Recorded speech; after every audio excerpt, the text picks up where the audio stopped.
Hello friends, in this quick tutorial I'm gonna show how to change Facebook page name.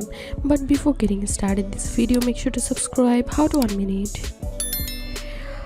As you can see, here's my Facebook page and the name is Jumana Khan. And now let's see how to change this page name.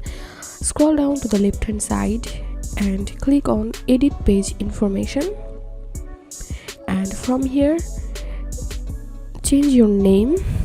So right now I'm going to set Lovers Land, and after that click outside of this text box. Then you will find this confirmation request. Now click on request change, and here we can see your change has been saved. And now if I go back to my Facebook page and I refresh my page, and here we can see my page name has been changed. This is how we can change Facebook page name. If you find this video helpful, make sure to subscribe. How to 1 minute. Thanks for watching this video.